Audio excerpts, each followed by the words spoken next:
Ensemble, c'est mieux. Le Grand Matin Sud Radio.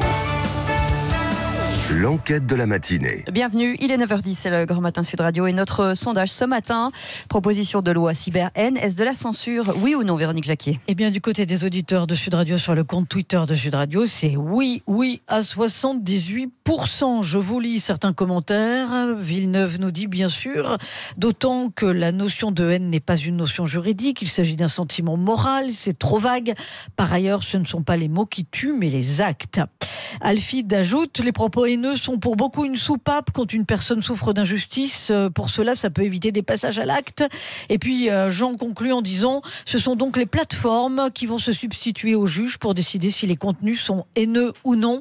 Et les juges et les magistrats ne trouvent rien à redire sur ce texte scandaleux qui porte une atteinte énorme à leur pouvoir. Alors, pour en parler justement, nous avons non pas un juge ou un magistrat, mais un avocat en droit public, Stanislas François. Bonjour, bienvenue sur Sud Radio. Bonjour. Vous êtes enseignant aussi à l'Université catholique de Lyon et vous avez écrit une tribune contre la proposition de loi dans le magazine Causeur, sur le site causeur.fr. Il y a aussi avec nous, pour défendre cette proposition de loi, Caroline Abadie, députée membre de La République En Marche de l'Isère, déléguée à la garantie des libertés et sécurité. Bonjour, bienvenue sur Sud Radio. Bonjour. Et puis, nous avons Chloé Dric, un membre de la Quadrature du Net, une association qui défend les droits et les libertés sur Internet. Bonjour. Bonjour. Par téléphone également, dans une poignée de secondes, Dominique Pradalier, qui est secrétaire général du SNJ, le syndicat national des journalistes, et qui lui va parler aussi d'atteinte à la liberté de la presse à travers cette proposition de loi. Oui, c'est vrai. Et pour bien entamer et poursuivre avec ce que vous avez donné comme réaction, il y a eu la réaction ce matin aussi de Sibeth Ndiaye, porte-parole du gouvernement, qui était notre invité. Et je lui posais notamment la question si ce n'était pas quelque part une restriction à la liberté aussi d'expression. Écoutez ce qu'elle a répondu. Alors pardon, mais moi quand je me fais insulter dans la rue, ou quand on se fait casser la gueule dans la rue en raison de son appartenance à une race, une ethnie particulière, quand on a une couleur particulière, ou quand on est homosexuel, on porte plainte. Donc je ne vois pas au nom de quoi, sous prétexte que c'est sur un écran, on n'aurait pas les mêmes droits dans la vie in real life, dans la vie réelle, que quand on est sur Internet. Donc il est normal que l'on sanctionne, et que d'abord que l'on signale, et deuxièmement que l'on sanctionne systématiquement tous les faits. Et dans la rue, quand on tape quelqu'un, même quand on a une cagoule, on essaie de trouver votre identité. C'est la même chose sur Internet. C'était ce matin sur Sud Radio. Stanislas François et ensuite Chloé Dric pour réagir à ce que disait Sibeth Ndiaye, et puis on va en reparler aussi avec Caroline Abadie. Après, on peut comprendre tout à fait le sentiment qu'elle ressent en disant qu'on n'a pas le droit d'être raciste, qu'on n'a pas le droit dans la rue de prononcer des propos racistes, et on n'a pas le droit de le faire sur Internet non plus. Mais effectivement, l'objectif est louable, lutter contre le racisme, lutter contre l'antisémitisme, lutter contre la haine. Effectivement, après, il faut savoir quels sont les moyens qu'on met en œuvre. Et ici, on a manifestement des moyens qui paraissent disproportionnés ou qui portent en eux les germes d'une pratique qui vise à généraliser une certaine forme de censure à travers une certaine prudence qui va être demandée à des plateformes comme Facebook ou Twitter. C'est une forme de censure, Caroline Abadie ? C'est pas plus de la censure que quand, dans un bar, un patron de bar interdit à des personnes d'avoir des propos manifestement illicites dans son bar ou dans son bus, un chauffeur. C'est exactement la même chose. On demande aux plateformes Internet, aux réseaux sociaux, de faire appliquer le droit sur leur plateforme. On ne leur demande pas de faire le droit à la place du juge, parce qu'il y a des juges pour ça. On lui demande d'appliquer le droit, d'appliquer les recommandations que le CSA lui fera, ni plus ni moins. Chloé Dric ? Oui, c'est pas du tout la même chose de demander à la police de faire appliquer la loi. C'est ce qui est prévu normalement par le fonctionnement. La personne qui tient un bar dans lequel sont tenus des propos racistes ne va pas aller saisir cette personne, la mettre en prison et faire appliquer le droit. C'est pas du tout comme ça que ça fonctionne. On porte plainte, la police intervient et transmet le dossier au juge si effectivement il y a eu des propos qui ont été rapportés. Et c'est comme ça que ça fonctionne. Donner des pouvoirs de police aux plateformes, ça c'est un véritable problème. Oui, mais en quelque sorte aussi, les plateformes sans aucune régulation auparavant laissaient s'exprimer tout le monde n'importe comment, et ça c'est quand même dangereux, non ? On a quand même... Stanislas François. Et ce que dit Sibeth Ndiaye se comprend, c'est-à-dire que si on est insulté en permanence, on peut se plaindre. Il faut savoir ce qui relève de l'insulte et ce qui ne relève pas, et ce qui est susceptible d'être signalé. Parce qu'ici, on a une loi qui s'attaque, enfin une proposition de loi, qui va s'attaquer à la haine. Qu'est-ce que c'est la haine? Effectivement, ce que disait l'auditeur tout à l'heure, on n'en a pas une définition juridique précise, on ne sait pas quels sont les contours. On nous parle d'attaque d'autrui pour ce qu'il est en raison de ses origines, de son ethnie, de sa religion, de son sexe, etc., même de la race qu'on voyait dans le texte. On a...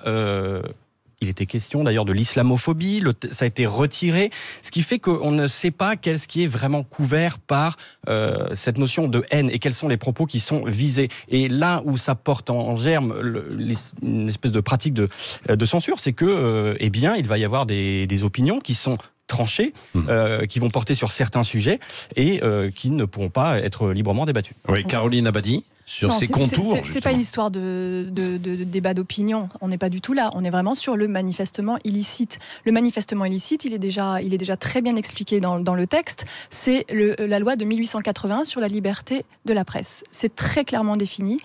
Dans notre proposition de loi, on le définit d'autant plus clairement qu'on rajoute aussi quelques articles du Code pénal. C'est des choses que les juristes de Facebook, de Twitter et de tous les autres réseaux sociaux seront tout à fait capables d'interpréter et de faire appliquer. Oui. Alors à propos de liberté de la presse, on a Dominique Pradalier, le secrétaire général du SNJ, Syndicat national des journalistes, qui est avec nous. Bonjour.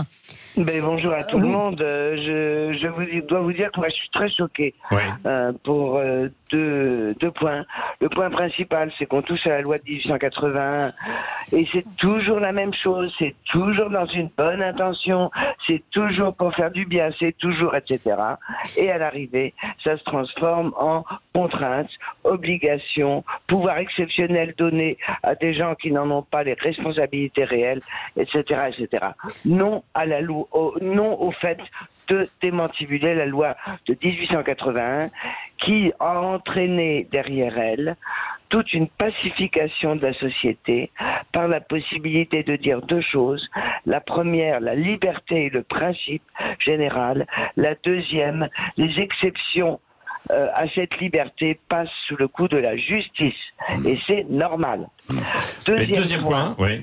Deuxième point, effectivement, toutes les lois qui sont faites depuis quelques années sont faites dans de très très bonnes intentions. Et quand elles viennent toucher gravement les libertés fondamentales, leurs auteurs, leurs rapporteurs disent « Ah mais c'est pas du tout ça qu'on voulait ». C'est pas du tout ça qui était prévu. C'est pas du tout ça ce que le législateur a fait. Sauf que les législateurs, ceux qui préparent les lois, n'écoutent jamais ceux qui les connaissent, c'est-à-dire les avocats, les magistrats, les journalistes, puisque cette loi touche à la liberté de la presse et à la liberté d'expression, ils ne les écoutent jamais. Et quand une fois que c'est voté, on dit « Ah, c'est pas ça qu'on voulait ». Caroline Abadie, vous n'avez pas écouté? Alors moi déjà, je pense qu'on a auditionné d'ailleurs des personnes, on a auditionné la Quadrature du Net, on a fait notre travail de législateur, on a bien sûr auditionné de nombreuses corporations. Très sincèrement, monsieur, on ne touche pas la loi de 1881, on s'appuie dessus. Dominique Pradalier, c'est une femme, en fait, avec nous. Oui. On fait appliquer la loi de 1881 et la liberté d'expression. Il y a aussi aujourd'hui toutes les personnes qui s'autocensurent parce qu'elles ont peur. Dès lors qu'elles prennent la parole sur un sujet, dès lors qu'elles sont noires, dès lors qu'elles sont femmes, dès lors qu'elles sont homosexuelles, handicapées, etc., elles ont peur de s'exprimer parce qu'ensuite, elles auront un tombereau d'insultes sur leur page Facebook. Et c'est aujourd'hui la liberté de l'expression de ces personnes-là qui est gravement atteinte. C'est ce qui se passe. Stanislas François. Oui, Stanislas François et Corinne.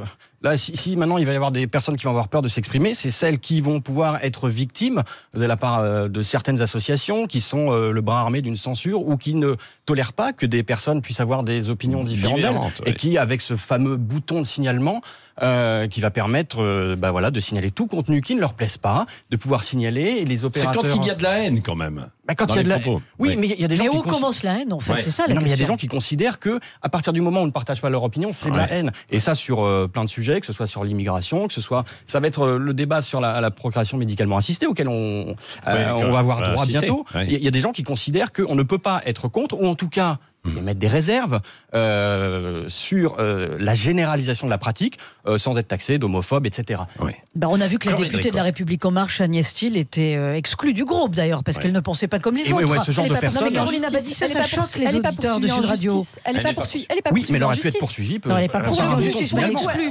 Donc le estimé pluralisme au sein du parti, quand même, fait débat. Le pluralisme au sein d'un parti fait débat jusqu'à une certaine limite. Il faut quand même rester dans nos valeurs et dans notre projet sur lequel nous avons été élus. Ça paraît assez logique. Mais on n'a pas intenté d'action contre Madame Thiel. C'est absolument pas ce qui s'est passé. Il y a quand même plusieurs choses qui changent fondamentalement. C'est pas juste une mise à jour ou c'est pas juste une précision qui est apportée. On parle quand même du CSA, qui est l'autorité de régulation de la télévision. Donc en fait, on commence, et ça fait des années qu'on en parle de l'arrivée du CSA sur Internet, pour essayer de lisser la communication, de faire quelque chose un peu comme la télévision où on peut surveiller tout ce qui est dit. Là, on a un contrôle, un rôle de fort, censeur régulateur, voilà, c'est de censeur et de régulateur de la télévision qui arrive sur Internet où on dit en fait les plateformes elles vont être considérées comme les chaînes de télévision. Donc on va étroitement travailler avec ces plateformes. Donc l'État et les plateformes main dans la main, on les voit souvent. Facebook est souvent à l'Élysée, Google. C'est des gens qui sont quand même régulièrement invités par le pouvoir en place. Donc on se demande qu'est-ce que ça apporte, surtout quand on finit par leur donner ce pouvoir qui est démesuré par rapport à leur position réelles, qui sont juste des entreprises qui font de l'intermédiation en fait entre les individus. Et finalement, on leur donne un pouvoir très très puissant et on leur demande, en fait, on confirme leur modèle économique aujourd'hui, qui est de conserver les gens sur leur plateforme, de mettre en avant des messages violents, des messages qui vont faire que les gens réagissent sur leur plateforme. C'est confirmer leur modèle économique et c'est leur donner du pouvoir supplémentaire. Et on a une réaction au standard 0826 300 300 avec Jérémy. Bonjour Jérémy. Bonjour à tous. Vous nous appelez de Perpignan, on vous écoute. Écoutez, moi je suis favorable à ce travail qui est fait, juridique. L'objectif c'est d'améliorer la vie des gens, on est d'accord ? On est tous d'accord pour dire que sur les réseaux sociaux, il y a un certain désordre. C'est comme la voiture quand elle est arrivée, au début il n'y avait pas besoin de codification, chacun savait avec bon sens conduire sur le domaine public. Quand il y a eu beaucoup de véhicules, on s'est rendu compte qu'il fallait réguler parce qu'il y avait des accidents. Et je pense que les réseaux sociaux c'est un progrès. C'est vraiment quelque chose, moi, qui m'a permis de rencontrer, par exemple, beaucoup de monde, de progresser dans ma vie. Dans mon travail aussi, je suis directeur général d'une collectivité territoriale. Ça permet de connecter à la vie des gens. Et par contre, je suis d'accord pour codifier, parce que il faut repositionner l'humain au cœur de cela.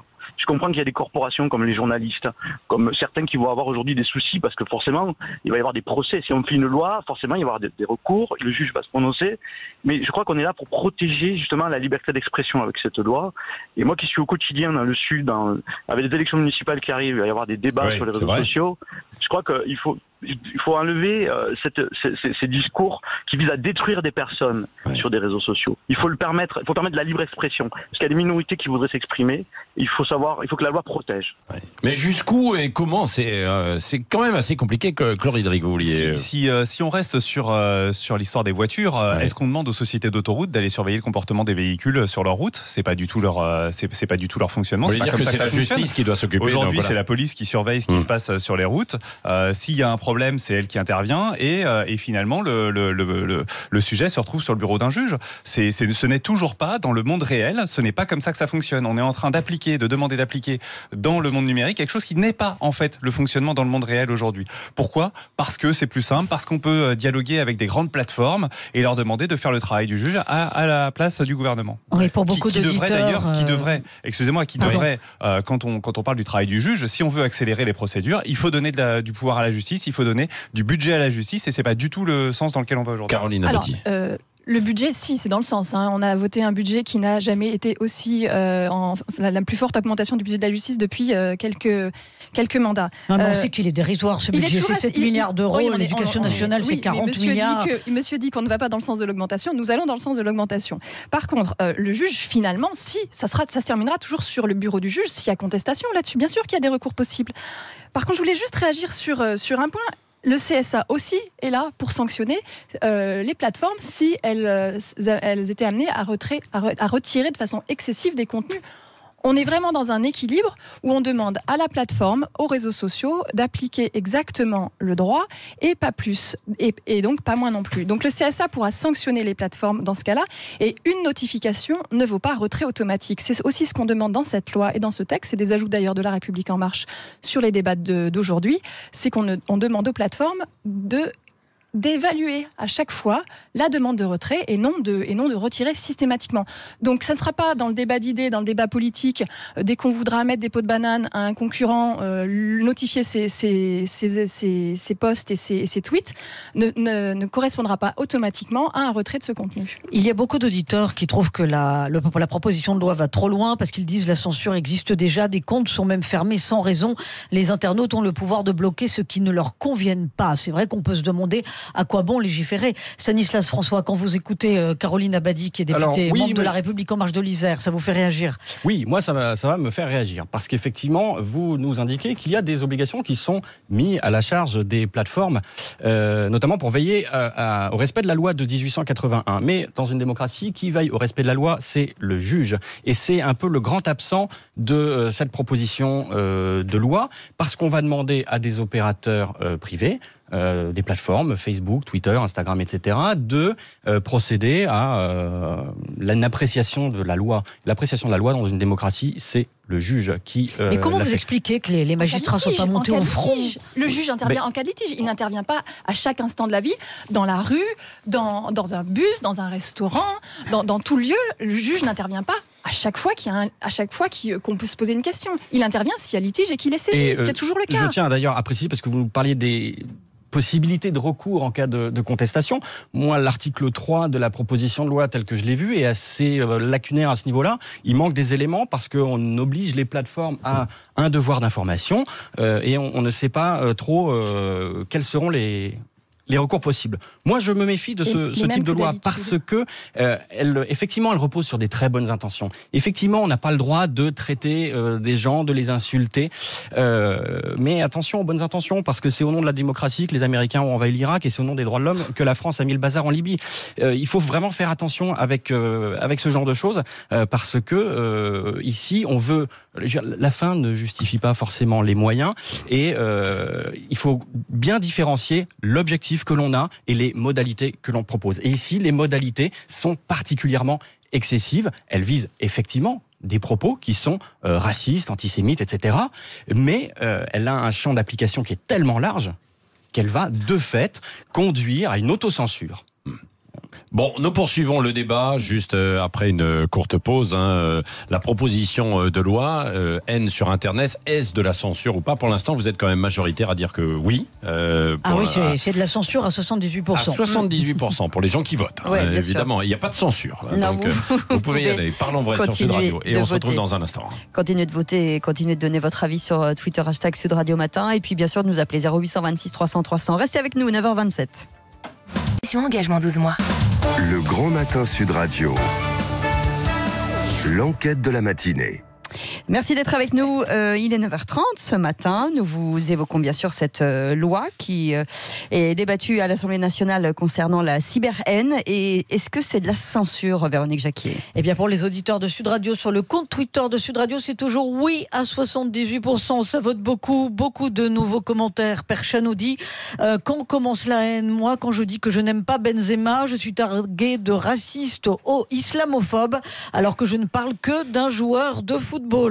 Et puis d'autres auditeurs quand même insistent sur la liberté d'expression. Ils disent elle n'est plus en danger, la liberté d'expression, elle est carrément morte. Le but réel de cette loi est de museler l'opposition et tous les comptes qui n'iront pas dans le sens de l'État seront fermés et leurs messages supprimés. Bon, c'est pas complètement faux quand même cette peur qui est entretenue par le fait de légiférer. Vous l'avez dit, je crois, dans votre tribune publiée sur causeur.fr, Stanislas François, vous dites on prend un bazooka pour tuer des mouches. C'est un peu ça, on y va un peu trop fort? On y va un peu fort et puis je pense aussi que le débat est mal cadré parce que effectivement, mais c'est ce qu'on se disait à l'instant, et qu'il y a des messages qui sont intolérables, il y a des insultes, il y a des choses affreuses. Et on est tous d'accord là-dessus d'ailleurs. Et là, on est tous d'accord. Il y a un phénomène aussi de harcèlement qui vise en particulier les personnalités publiques. Oui, et pas que les personnalités publiques, parce que les harcèlements, vous avez vu cette gamine qui s'est suicidée, effectivement, à 11 ans, et là, c'est assez terrible quand même. Chez les ados, en ce moment, ça fait des ravages. Alors, ce n'est vraiment pas nier le problème, mais simplement, surtout ne pas confondre les objectifs et les modalités qui sont mises en œuvre. Et puis, attention, on a également ici toute une proposition de loi qui nous a été présentée hier. On a eu Madame Avia qui qui est allée à l'Assemblée nationale, nous raconter son histoire personnelle. Elle le présentait comme telle. Or, il faut bien faire attention parce que la loi n'est pas l'expression d'une histoire personnelle, la loi c'est l'expression de la volonté générale. Et donc elle doit s'appliquer à tous. Et il y a un grand principe qui s'appelle la liberté d'expression. La liberté d'expression, c'est l'un des fondements de notre pacte républicain. La liberté d'expression, au sens de la Convention européenne des droits de l'homme, qu'est-ce que c'est ? C'est tout ce qui heurte, choque et inquiète. Caroline Abadie veut réagir à ce que vous disiez en fait à l'instant. Franchement, Madame Laetitia Avia hier a fait une très très belle expression sur son histoire personnelle en disant bien que ce n'était pas l'idée de se défendre elle-même, puisqu'elle a le cuir, comme elle disait, pour se défendre. C'est bien parce que de nombreuses personnes même si on est moins solide, connues... parfois on peut être touché. Vous savez que Laetitia Avia, si elle fait un texto, aux dirigeants de Facebook et Twitter, elle obtiendra raison. Mais la plupart de nos concitoyens n'ont pas cet accès, et c'est bien pour ça qu'elle se bat. C'est pour que tous nos concitoyens aujourd'hui, qui n'ont pas cette visibilité, qui n'ont pas ce pouvoir d'aller demander directement, parce qu'ils ont un nom connu, de faire retirer des contenus qui sont illicites. Je rappelle bien, illicites. On ne parle pas de je n'aime pas Benzema parce que ça, c'est pas illicite et c'est pas manifestement illicite. Nous, on se bat justement pour que ces personnes anonymes qui n'ont pas les mêmes moyens que nous puissent aussi faire retirer leur contenu, les contenus qui les insultent et qui sont manifestement illicites. On ne change rien à la loi de 1881. On reste bien dans cet équilibre-là. Vous avez dit tout à l'heure qu'on donnait des pouvoirs aux plateformes. Moi, je trouve qu'on leur donne beaucoup de devoirs. Sinon, elles ne seraient pas, elles aussi, un tout petit peu vent debout sur cette proposition de loi. Chlorhydrique, oui, il y a en fait un problème quand même. Vous dites que ça n'est que pour les contenus spécifiquement illicites. On voit quand même depuis un certain nombre d'années tout un tas de lois sécuritaires qui sont passées et qui sont complètement dévoyées. Les lois antiterroristes qui ont servi, par exemple, lors de la COP21 pour lutter contre les opposants écolos. On a vu les pouvoirs de la police utilisés contre la caricature de Macron en Pinochet, la faire retirer en tant qu'injure raciste. Donc on voit bien l'usage qui est possible par la police de cette réglementation. Et nous, on pense à la Quadrature du Net que, en effet, la méthode n'est pas la bonne. Nous, on a fait une autre proposition. On dit que le problème, c'est le modèle économique des plateformes et que ce modèle économique, il faut le casser à un moment, alors d'une manière ou d'une autre. Mais nous, la proposition qu'on a fait, c'est l'obligation d'interopérabilité. Ce qu'on propose, il y a un certain nombre d'amendements qui sont en cours, qui seront présentés aujourd'hui, qui visent à pousser à l'interopérabilité, c'est-à-dire obliger ces plateformes à partager leur contenu, les réseaux sociaux, les gens, ces plateformes, les gens n'en partent pas parce que leur réseau social est dans la plateforme, il est sur Facebook et les gens n'en partent pas à cause de ça et donc ils restent soumis aux règles de la plateforme qui les présente à cette haine potentielle. Eh bien, une des solutions que nous proposons, c'est qu'ils puissent en partir tout en conservant un lien avec les gens qui sont restés sur la plateforme. Qu'est-ce que ça va vraiment changer ? Ça veut dire ça change que les gens peuvent aller sur une plateforme différente avec une modération différente. Y aller auparavant. Non, parce qu'il n'y a pas de plateforme qui sont compatibles avec Facebook. S'ils y vont aujourd'hui, s'ils quittent Facebook pour aller sur une plateforme différente, qui est plus respectueuse, plus safe, en fait, ils perdent leur lien. L'idée, c'est qu'ils amènent avec eux leurs données. Mais très sincèrement, aurait-on demandé, aujourd'hui... Leur réseau social, pas leurs données. C'est pas un transfert de données, c'est une connexion. L'idée est louable, c'est de protéger les personnes qui se sentent attaquées sur des grosses plateformes. Mais sincèrement, c'est comme demander à Rosa Parks de sortir du bus. C'est pas Caroline Abadie. Les caricatures de Mahomet telles qu'elles étaient parues dans Charlie Hebdo, est-ce que ce sera possible avec cette loi une fois qu'elle sera passée ? Toujours, puisque c'est pas manifestement illicite. Certains vont considérer. Attendez, certains vont appuyer sur un bouton et beaucoup d'associations vont en profiter pour faire du signalement et pour harceler justement des personnes qui luttent pour la liberté d'expression. Et c'est ça l'effet pervers de cette proposition de loi et qui est extrêmement dangereux. Et les plateformes ne vont pas se poser de questions, elles vont supprimer parce qu'il y a 4% du chiffre d'affaires qui est... Mais bien sûr que si. Non, parce que le 4% du chiffre d'affaires, il est aussi applicable s'il y a un retrait excessif. La caricature est totalement autorisée dans notre pays aujourd'hui. Pourquoi certains ne le considèrent pas. Mais certains ne le considèrent pas. C'est pas eux qui enlèvent les contenus. Non, c'est eux qui les signalent. Et ils les signalent. Les plateformes ne sont pas tenues de retirer le contenu. Elles vont l'être dans un délai de 24 heures. Non, parce que si c'est pas manifestement illicite, monsieur, pourquoi le retirerait-il ? Ils seront sanctionnés. Mais ils seront sanctionnés tout autant. Le risque qui pèse sur les plateformes est tellement énorme qu'une plateforme... Mais le risque est le même s'ils retirent trop. Écoutez-moi, le risque est le même s'ils retirent trop. Ils sont pris entre le marteau et l'enclume, en fait. C'est-à-dire que s'ils retirent trop, s'ils retirent pas assez... Très bien. Justement, appliquons le droit. L'équilibre, c'est le manifestement illicite. Mais qui applique le droit, c'est le juge, c'est pas les plateformes. Non.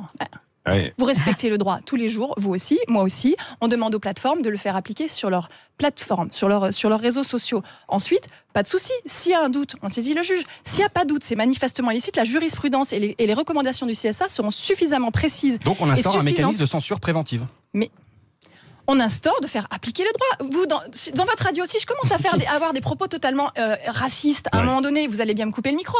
C'est illégal. Eh bien, ça sera la même chose.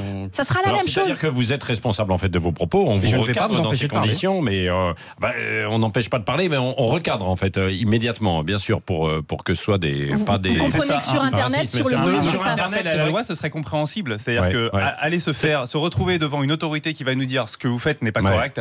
C'est compréhensible. Se faire couper le micro de manière automatique, moins. C'est pas automatique le retrait de micro, si on reprend l'image. Ça sera pas automatique, ça sera quand même à la plateforme de dire là, je retire parce que la loi m'y autorise. C'est ce qui se fait déjà un peu. Les plateformes en retirent déjà. Beaucoup plus d'ailleurs que ce qu'on voudrait parfois. Donc la question, c'est bien les conditions générales d'utilisation aussi. Le sujet fait beaucoup réagir. Il y a un auditeur qui nous dit: demandez aux réseaux sociaux de dénoncer et d'effacer les propos qu'ils jugent haineux sous peine d'amende. C'est de la censure par dissuasion. C'est pas complètement faux quand même. Ça rejoint ce que vous disiez, Stanislas François. Oui, c'est de la censure par dissuasion parce qu'effectivement, on voit ce qui est marqué dans la proposition de loi, qu'on a des sanctions qui peuvent aller jusqu'à 4% du chiffre d'affaires mondial de la plateforme intéressée. Donc ça fait beaucoup. Effectivement, imaginons une plateforme qui se retrouve face à des signalements qui peuvent être... Qui a des tas de signalements, par exemple, sur les caricatures de Mahomet. Reprenons cet exemple. Par exemple, prenons celui-là. Il va y avoir des signalements en nombre. Au bout d'un moment... il va y avoir beaucoup de signalements et de litiges. Il y aura une prise de risque minimum. La proposition de loi n'est pas encore... elle n'est pas adoptée, en fait, définitivement. Si tout se passe bien, elle sera adoptée cette nuit, mais très sincèrement, les caricatures seront toujours autorisées, je le redis. Oui, sauf qu'il y aura les litiges. Mais elles seront signalées. Il y aura une politique de harcèlement qui sera mise en œuvre par des associations qui sont spécialisées pour le faire. Elles sont déjà signalées. Le signalement est déjà autorisé depuis 2004 avec la loi de la confiance en économie numérique. La différence aujourd'hui, c'est qu'on demande de retirer pas promptement, mais de tirer sous 24 heures. On n'invente rien pour finir. On accélère ce délai. Chlorhydrique, ça va changer quand même un petit peu et aseptiser en conclusion Internet, qui était un espace de liberté en fait total, mais peut-être avec ses dérives, quoi. Non ? Oui, le problème, c'est il y a ce côté aseptisation, il y a ce côté censure, mais nous c'est vraiment ce problème de la puissance des plateformes telles qu'elles sont aujourd'hui et du pouvoir qu'on leur donne. Ce sont les utilisateurs qui la font aussi, en quelque sorte, puisqu'ils y vont. Ils peuvent aller ailleurs ou ne pas y aller. Justement, c'est ce que j'expliquais tout à l'heure. Pour le moment, s'ils partent de ces plateformes, ils perdent leur réseau social, ils perdent leur connexion, et c'est pour ça qu'on demande à ce que l'amendement sur l'interopérabilité soit voté dans le cadre de cette loi pour la rendre utile. Il faut qu'elle soit utile, il faut qu'on puisse voter cet amendement sur l'interopérabilité pour permettre aux plateformes de diminuer leur impact sur nos clients. Donc il va y avoir du débat encore. Donc vous demandez à Rosa Parks de sortir du bus, je le note. Deuxième chose, en Allemagne, avant-hier, 2 millions d'euros de sanctions prononcées à l'encontre de Facebook. J'appelle pas ça un pouvoir, j'appelle ça un devoir. Merci à tous d'avoir participé à ce débat. On termine à combien, Véronique ? Toujours 78% de oui pour dire que cette proposition de loi cyber-haine, ce sera de la censure. Avec la conclusion de Basco-Béarnais, cette loi produira l'effet inverse de celui recherché par le pouvoir. Il y aura plus de haine et nous trouverons la parade. Il y aura peut-être... Oh là, alors là c'est carrément ils sont montés, les auditeurs, la plupart des auditeurs. En tout cas, merci d'avoir participé à ce débat. On pourrait continuer en fait ce débat et on le refera probablement, quoi. Bon, en tout cas, en attendant... On va ouvrir les routes de l'été. Que du cyberamour. Oui, et nous. Voilà. Très bien. On était bien plus tranquille finalement quand il n'y avait pas les réseaux sociaux. C'est ce qu'on va se dire, quoi. Oh là là, la vieillerie de Patrick Roger, il a 2000 ans. Il a 2000 ans. Il dit aux auditeurs quand vous aurez décroché votre combiné. Vous imaginez que l'âge qu'il a. Il dit ça ? Oui, il combinait. Il pense qu'il y a encore des fils. Voilà. Regardez, il y a un fil à votre portable, Patrick. Il y a un fil. Mais on va y revenir. On va y revenir. C'est exactement comme le vinyle. Et la musique. Vous avez vu, ça revient, effectivement, c'est très tendance. Alors, pas pour tout, bien c'est sûr.